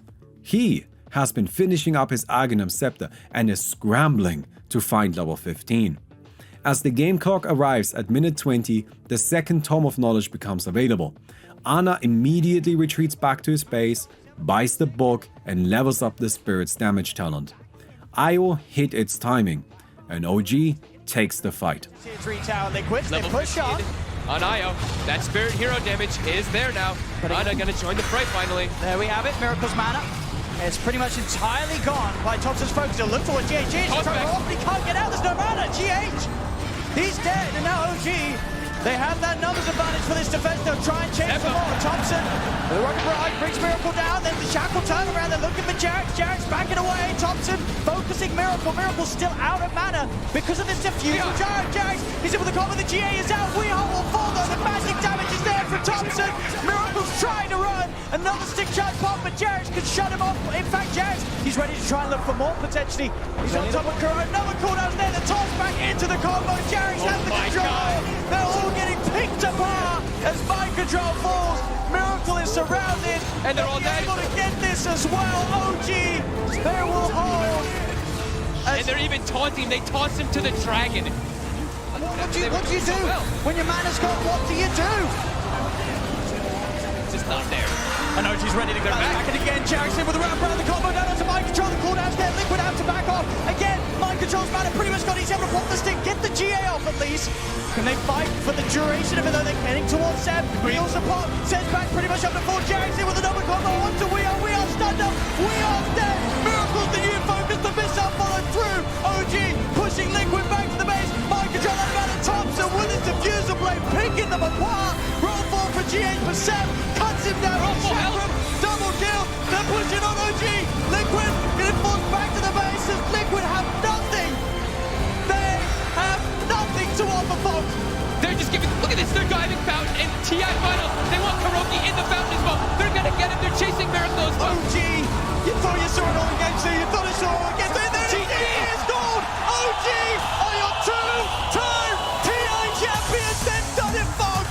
And in what a fashion. These last 3 games didn't even seem close. Liquid, they had something going for themselves, but then they... There is no question that we are witnessing the best team of all time. You cannot help but be awestruck by what this team has shown us in this entire run, in these 2 years, and now in the grand finals. Ladies and gentlemen, it's OG!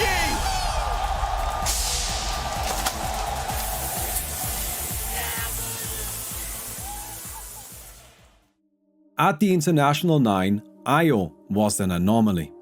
OG showed us one of the few instances of a true rogue strategy taking over a tournament. Not only did they not lose a single game with carry IO, but they stomped anyone who let them pick it. In my opinion, carry IO was one of the strongest builds in Dota history. Its damage output was absurd. Fully upgraded spirits amounted to 155 AoE DPS that applied a significant slow and had no downtime or cost. Tether and Relocate were just as fantastic as always, except now 2 cores benefited from them. And the new overcharge made both of them basically invincible for 8 seconds, especially when considering that OG drafted additional defensive heroes to keep them alive. At level 20, IO used the plus 15 armor talent to become a floating fortress. At level 25, the Tether attacks talent turned it into one of the strongest late game cores. The build's only weakness was the early mid game, right around when spirits didn't do that much damage by themselves anymore and when IO didn't have Aghanim's Scepter or level 15 yet. This was the timing that Liquid tried to punish, but they just couldn't quite get there in time because OG had playmakers like Thompson and Zeb on their team that kept the opponents busy while Ana was farming. Jerax and No-Tail did their part by stacking the jungle, protecting their teammates and disengaging critical fights. Truly, an unbelievable performance. Setting all of this aside, IO continued to see play as a support, particularly favored by Team Liquid. Overall, IO concluded TI9 being played in 56 games total. It was picked in 16 matches with a staggering 75% win rate. Valve had tried to nerf IO, but they only succeeded in creating a monster. The first patch after TI9 immediately killed the carry IO strategy by moving the necessary talents up 1 spot on the talent tree. Rushing level 15 was difficult for IO but achievable. Rushing level 20 was not worth the effort, if it was possible at all. There are a lot of changes to cover again as IO continued to be redesigned, but this time across the 2-year period as TI10 was delayed by 1 year. Allow me, again, to summarize. IO's talent were replaced with these. They are fine. Nothing about them is particularly noteworthy, but they could also be worse. Tether regained its ability to slow opponents that touched it. This slow was much weaker than it used to be and didn't affect attack speed. But hey, at least it's back.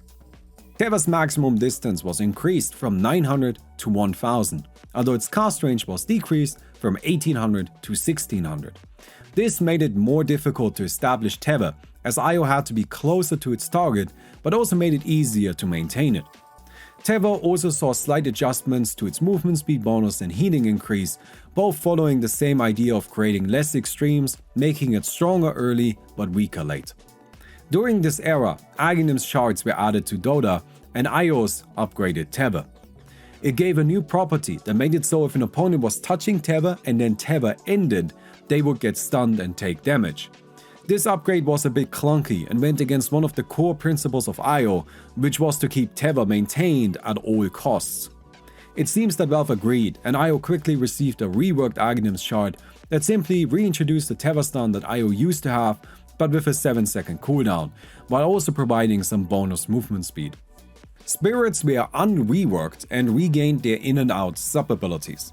What a strange little detour this ability went on, but I'm glad that Valve decided to go back to the original system. Spirits also had their hero damage slightly increased, their creep damage significantly decreased, and their maximum distance reduced to 650. Spirits used to be a powerful zoning and scouting ability, but now it barely outranged most supports. Overcharge was reworked again.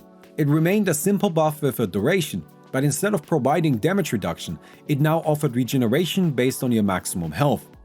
The new Overcharge was a very effective way of healing an ally, as they would already be healing because of the ability itself, but then also gained the healing that Io received, which was then also amped by Teva. Unfortunately for Io, during this era, Valve started introducing additional ways to limit healing. Io's Skadi and Shiva's Guard both gained a healing reduction property, against which Overcharge lost a lot of its effectiveness. The reworked ability retained the bonus attack speed it granted, but now also provided its target with bonus spell amp. To close out abilities, Relocate had its cooldown increased again. Io itself also received some nice stat buffs, gaining increased armor, movement speed, and base damage. The movement speed increase was huge, going from 280 to 320.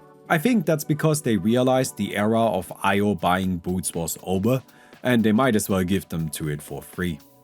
Finally, Io no longer had instant turning before actions.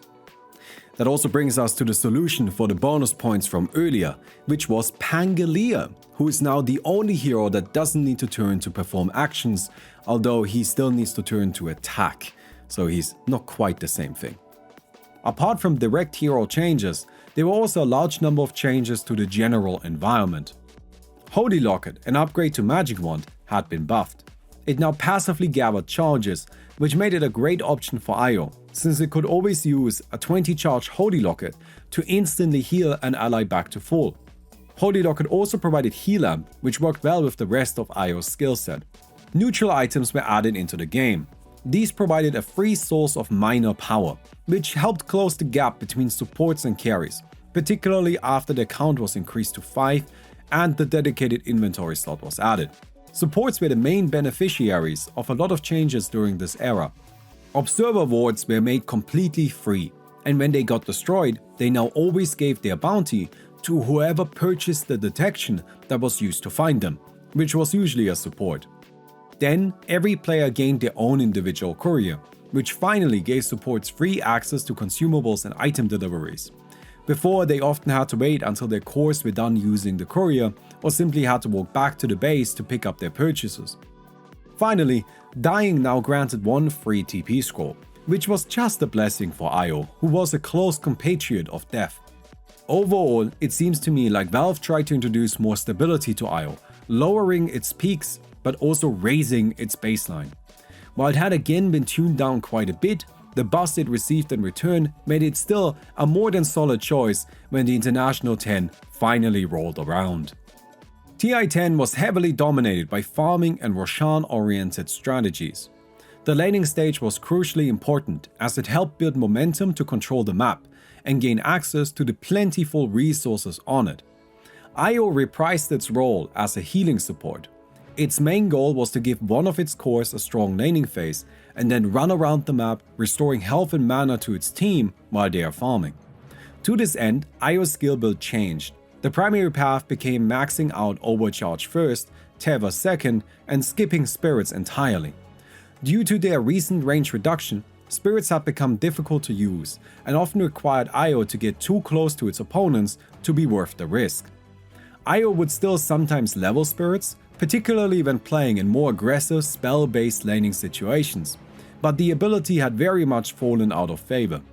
Some players also opted for just a single point into Spirits to be able to scout, cancel blink daggers, and stack jungle camps more easily.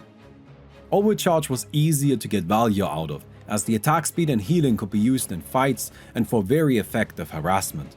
The health regeneration offered was also useful during the calmer moments to get Io and its teammates back to full health. Mars in particular worked great with the new Overcharge, as he could simply run in and brawl with the opposing lane, while Io boosted his damage and kept him healthy. Armlet of Mordigian, an item that sacrifices health for strength, had recently been buffed and made very powerful. Mars laning with Io could rush the item immediately, skipping boots and any other necessities, which made the hero impossible to fight into. The winners of the International 10, Team Spirit, favored this specific lane combo and used it frequently. After the laning stage was over, IO's primary job was to make sure that everybody was at full health all the time. It would run around the map, linking up to anyone that had taken damage, and with a quick use of overcharge, they would be healthy again. This didn't leave IO with many opportunities to acquire gold, so it usually took on the lowest farming priority, the position 5 role. However, in modern Dota, it was very much possible to get items even when playing a position 5 support. After all, wards didn't cost 200 gold anymore. Usually, IO would purchase early passive regeneration items like a headdress, soul ring, and magic wand. Then it would aim to upgrade those items into their stronger versions, mechanism, and holy locket. Holy locket in particular was a great item as it amplified any healing that IO offered, while also giving it the option of burst healing an ally to fall in a dire situation.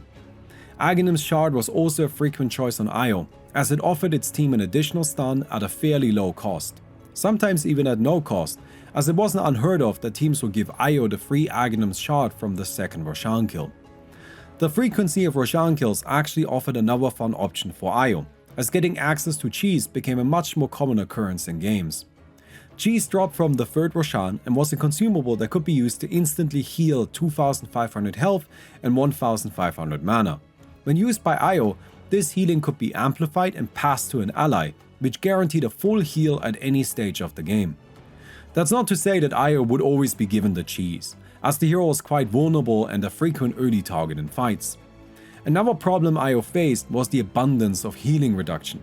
Particularly IO Skadi saw use in nearly every single game and could easily negate a significant portion of IO's healing.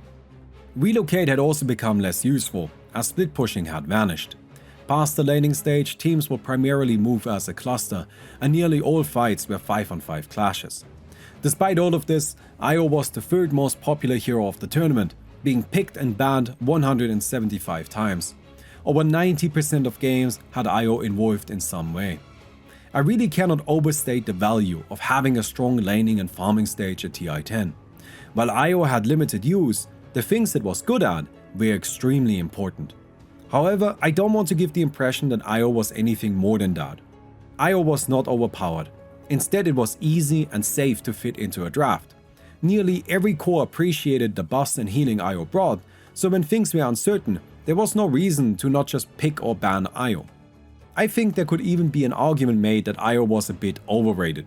It had a terrible 38% win rate, which only became worse when IO was paired with its common partners.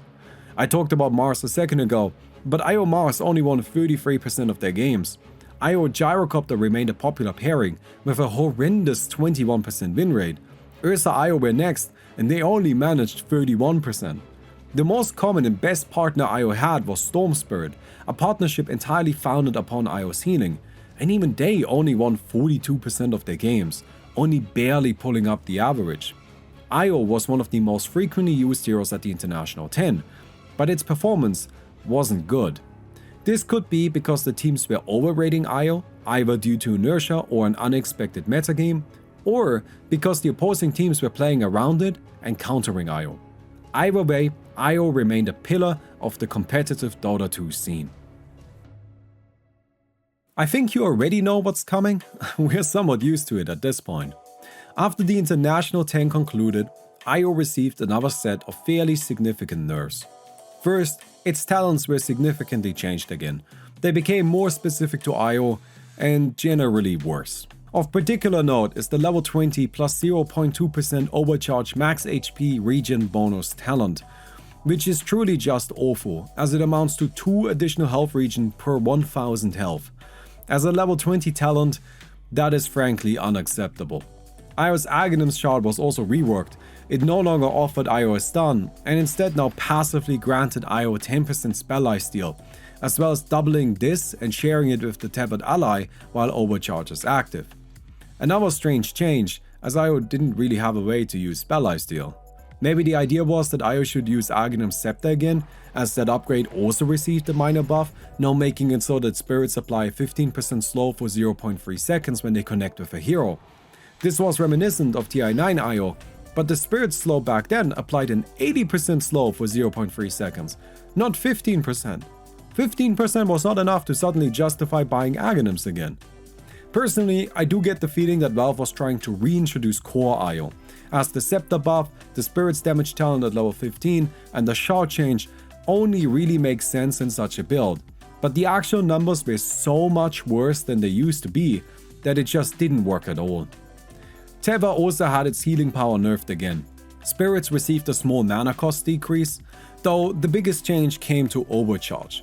Its cooldown at early levels was increased, its spell amplification boost was decreased, and finally, its attack speed bonus was absolutely ruined at early levels.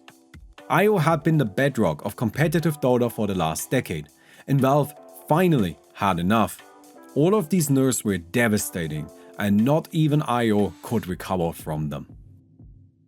At the International 11, having strong lanes remained a crucial part of every team's game plan. Among the most popular heroes were Enigma, Pangolier, Shadow Fiend, and Undying, all of which were bullies in the laning stage and required strong interaction to be dealt with. However, the recent nerfs had stripped IO of all its remaining early power. IO had no burst damage anymore, as Spirits had already become irrelevant at TI10.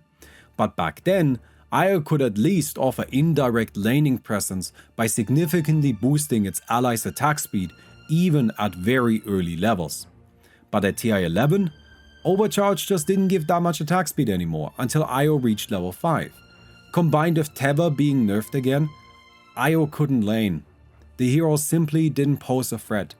This was particularly troublesome as at the International 11, a new, ugly beast trampled into the competitive scene and took over the entire tournament. Marcy was one of the strongest heroes in the game, and she excelled at closing distance, displacing opponents, and doing significant burst damage with only a few items. In other words, she could easily close the gap to IO and then isolate and kill it. Primal Beast was another new character that had no problems getting to IO and then taking it down. A lot of the newer Dota heroes had great mobility options, which made it difficult for IO to tether and hide as used to be the strategy. Although ultimately, that wasn't the main issue, it was that IO couldn't lane. IO was picked twice during TI11. Both picks came from PSG LGD, who paired the hero with Sven. Sven was already not the strongest laner, and only being given an IO support meant that the lane was sacrificed. IO and Sven stood no chance to win the lane, and in fact quickly gave up on it in both games. However, PSG LGD were playing incredibly well at TI11, and so the rest of their team managed to buy the pair enough time for them to employ their main strategy: farming. IO was running around with Sven, stacking his camps, healing him, and giving him attack speed while he was taking the stacks. Then, when the fight started, IO could teleport Sven into it, so he didn't need to worry about slowing down his farming rotation. And that's it. IO had been reduced to a farming tool. It had basically no presence outside of that, as it quickly died in most fights. While PSG LGD won both games where they employed this strategy, I personally believe that was mostly due to them simply being better than their opponents, not due to any particular merit IO brought to the table. The International 11 was by far IO's worst performance. Picked twice, banned once. It took Valve 10 years, but they finally managed to do it. They killed IO. For 10 years, IO was competitive Dota 2. It was the fallback that could always be relied upon. It was the safe ban that was always a good choice. It was the one hero that was always here. Across the history of Dota 2, IO comfortably sits on the throne of most contested hero, even after essentially missing the International 11. Its journey was one of discovery, as players became better and better at using all of its tools. Its journey was also a balancing nightmare. Whenever IO players discovered a new playstyle or strategy, it didn't take long for it to take over the tournament scene, and eventually Valve felt compelled to stomp it out. IO alone is responsible for 2 separate moments across history, for which the hero could be called the strongest of all time. At the International 3, IO was an unstoppable support that could do no wrong. It provided stuns, scouting, burst damage, healing, protection, and an unmatched global presence. Alliance picked the hero any chance they could, winning every single game for which they had access to IO and the entire tournament. At the International 9, OG surprised the world with a never-before-seen rogue strategy that quickly turned unbeatable.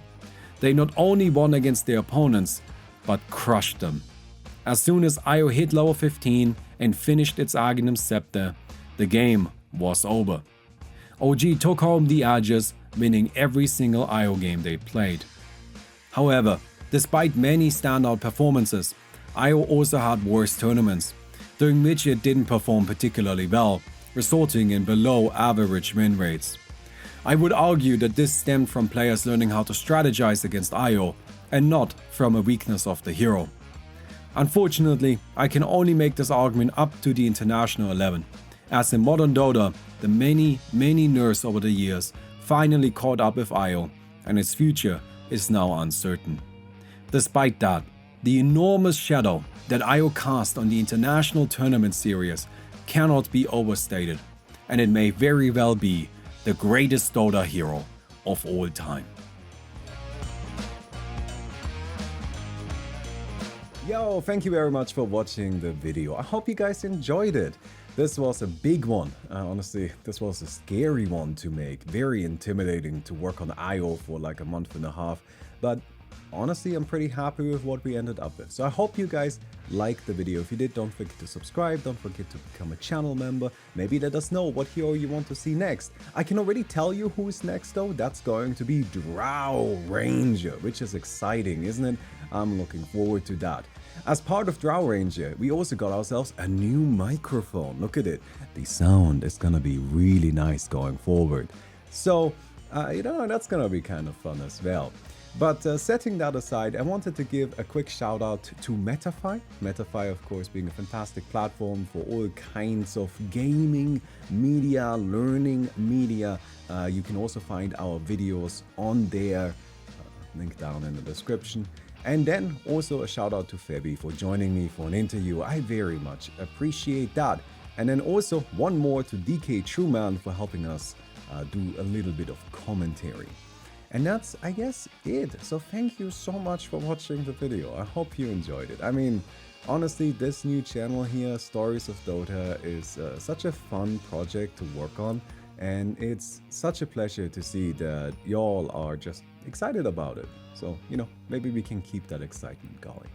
Anyway, I guess I will see you guys next month.